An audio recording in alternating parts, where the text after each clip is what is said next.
Good morning, everyone. So, to start our lesson for today, let us read the dialogue in the box below. Okay? So, first, here, Marge is talking to Bart. Bart, you must go out of this room immediately. And next is, okay, Bart, you can go out. And last picture, so here, Marge is talking to Lisa. Oh, Lisa, you should go out and see some friends. So here, if you have noticed, the word must, can, and should are examples of modals. And for this morning, we will be talking about modals.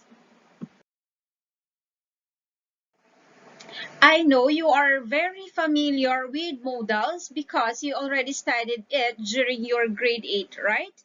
Okay, so what is modals and how we use modals in the sentence? So let's define first what is modals.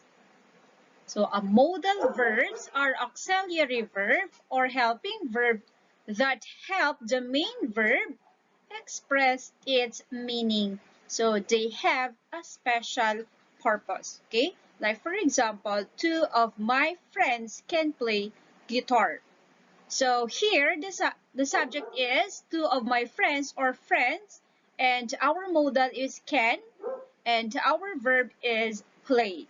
So it expresses ability. So the can here rather expresses ability. So modal or helping verbs, they come along together with action words or main verb. So the can is a modal and play is the main verb.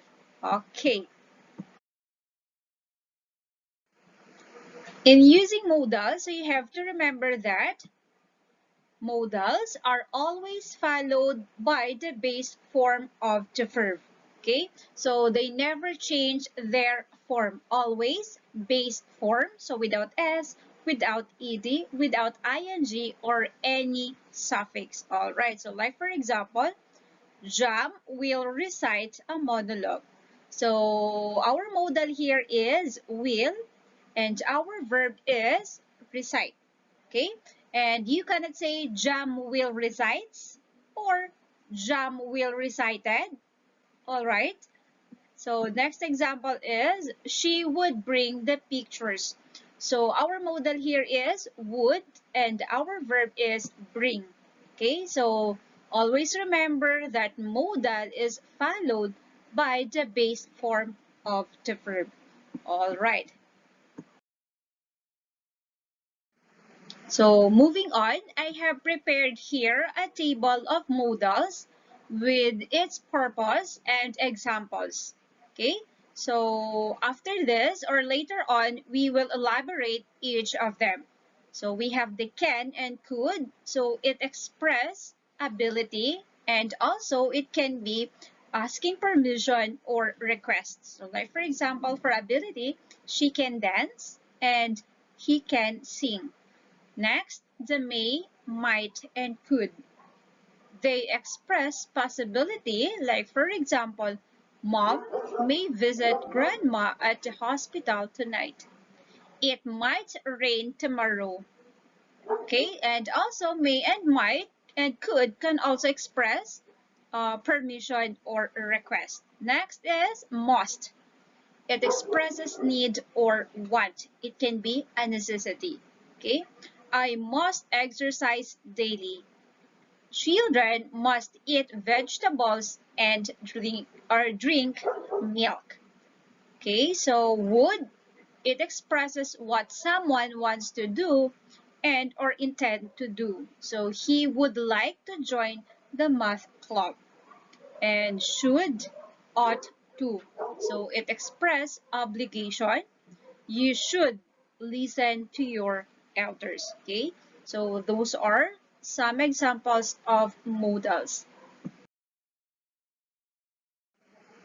Let's differentiate first can and could. So can and could are both expressing ability and mean the same thing, which is why they are commonly confused. Okay, so the word could is the past tense of the word can, but these two are used in a very different context. So like for example, can, I can swim, and I could swim faster when I was 10 years old. So here, could swim indicate the past tense. So the action already happened.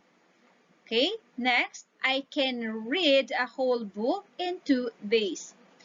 I could read a whole book in 2 days when my vision was clearer. So that is can and could.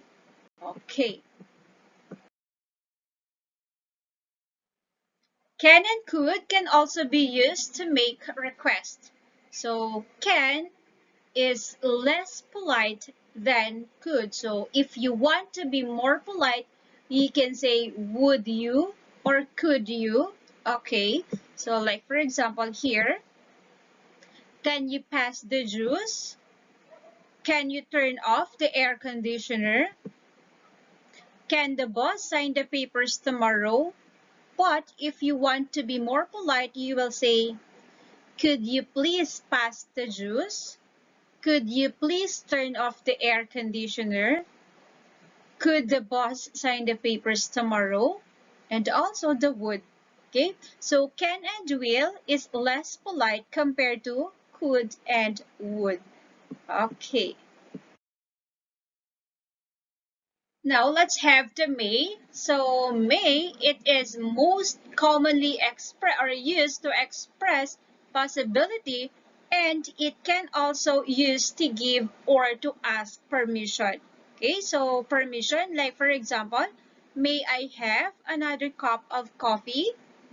May I use your phone, please? And possibility, I may finish my work.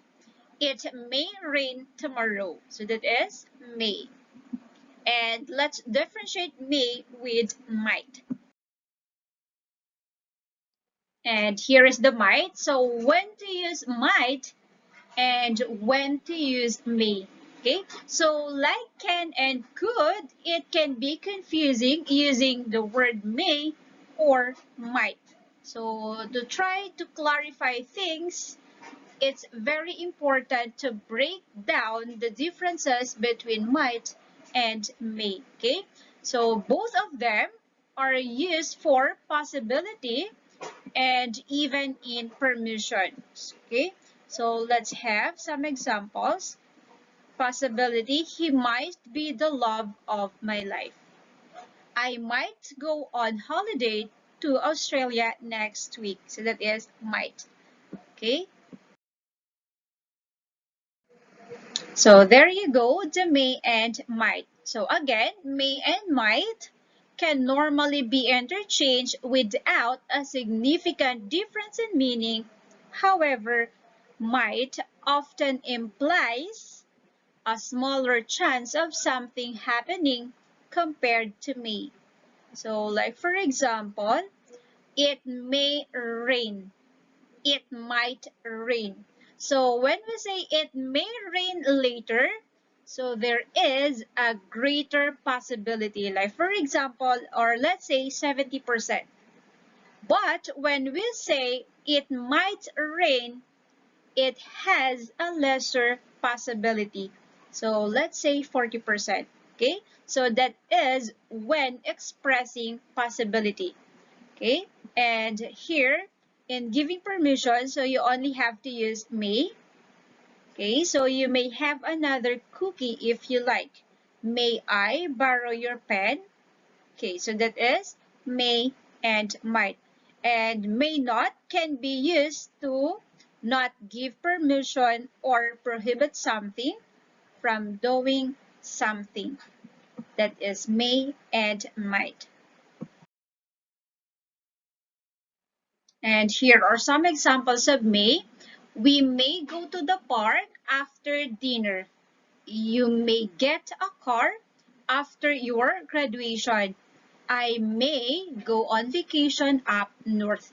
So in these examples, the probability of something, or rather something happening, is pretty high. And there is still a little question or doubt about whether it will happen or not, but still it is very possible. Okay, and now let's take a look with some examples of might. Okay, so first example, you might make on time, but you'll have to hurry. Next, I might win the lottery.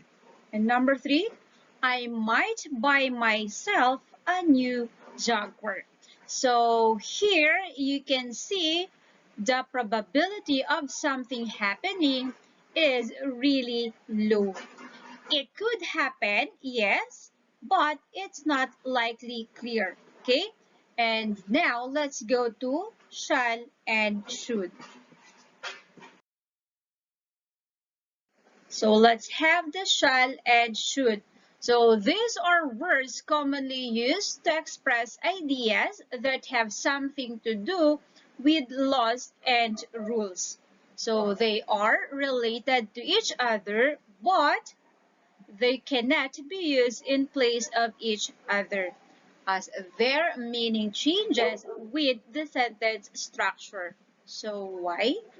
Because they are in different tense. Okay? Shall is the future tense, while should is in the past tense. And also, shall is used in a much formal manner, while should is used in informal phrases, sentences, and rather mostly to give advice or provide personal opinions. Okay, so that is shall and should. So let's have some examples. Students shall not enter this room. I should be at the office at 7 a.m. You shall follow the law. I should pick up my brother from school. All right. Next is the will and would. So will and would can also be used to ask permission. So the main difference between will and would is also the tenses. So would is commonly used to refer to a future event that may occur under specific conditions, while will is used to more generally refer to a future events. Okay, so examples, they will have two extra meetings this afternoon. I will be 30 next year. So that is will. So next is when to use would. So the word would is the past tense or the past tense form of the word will. So in some cases where both will and would can be used, it is considered more polite to use would. So like for example, would you like some juice? It's hot here. Would you mind opening the air conditioner? So that is would. So examples, Jack said he would finish the work the next day. Anne said she would write us soon. He hoped she would come. So that is would. Next is the ought to. So it is an advice. So like for example, you should or you can use you ought to revise your lessons. So here let's take the differences between should, ought, and must. Okay, should refers to a person's duties and responsibilities. Ought to is mainly used when we talk of a moral obligation or duty. Next, must. It is used to express the need of the hour or necessity, which has to be done. So the crucial difference between should, ought to, and must is based on the extent to which they emphasize. Okay, so must is the most emphatic, and should is the least emphatic of the trio. All right. Okay, so let's have some examples. You should have been more attentive. Number two, the outing was awesome and you ought to have come. Three, you must have apologized for the mistake. So in the very first sentence, we've used the word should to talk about something which you are supposed to do. In the next one, we are using ought to talk about recommendation. And lastly, in the final sentence, we are using must to talk about something which is much needed as per as the circumstances. Okay? So that is should, ought to, and must. And that's all for today. Again, this is Teacher Mitch, your English teacher. Bye everyone. Have a nice day.